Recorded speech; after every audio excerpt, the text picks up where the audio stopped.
Hello friends, welcome to my YouTube channel. Before we start, please like this video and don't forget to subscribe to my YouTube channel and click the bell icon, thanks.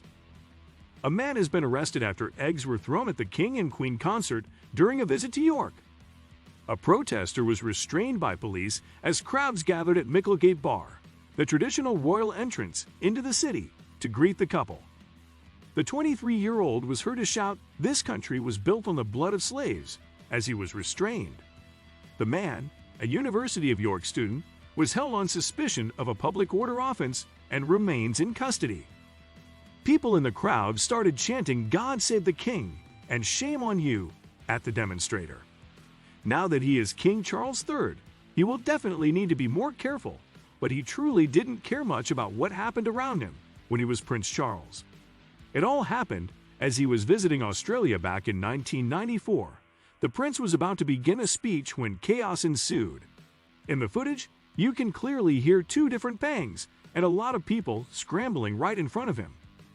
When it all happened, nobody knew that the shots a protester fired in Sydney were blanks. The royal family's security detail managed to restrain the man who made this attempt, whose name is David Kang. At the time, the shooter was 23 years old, and he was a university student in Australia. His reasons to shoot at the prince were directly linked to the treatment of hundreds of Cambodian asylum seekers being held in detention camps in Australia.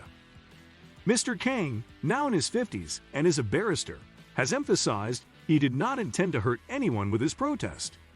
During King Charles's 2005 royal tour of Australia, the Sydney Morning Herald interviewed the once activist, who described the event as deeply upsetting. He said, "What happened 11 years ago was an extremely traumatic experience, and I have certainly moved on in my life, and now I have become a barrister here in Sydney. To think about it even now unsettles me a little bit. What happened back then was extremely traumatic, and the effect it had on my family was deeply upsetting." While in court, it was revealed that Mr. Kang had sent around 500 letters about the Cambodian refugees to several prominent figures, including journalists, church officials, and world leaders, such as the U.S. President at the time, Bill Clinton. He reportedly even sent a letter to Prince Charles, and his private secretary sent a reply. While in court, a prosecutor alleged that in one letter, Mr. Kang had indicated it was a cause he was prepared to die for. However, Mr. Kang has said he only wished to highlight the poor treatment of asylum seekers by the Australian government. The New South Wales Bar Association dismissed any concerns after the 2005 interview about Mr. Kang, and has told journalists he had served his time and was deemed a fit and proper person. Charles appeared unfazed as he continued greeting the crowds in a traditional ceremony, which saw the sovereign officially welcomed to the city of York by the Lord Mayor. Later, the king was cheered by crowds as he arrived in Doncaster in South Yorkshire to formally confer its city status. So what do you think about this news, guys?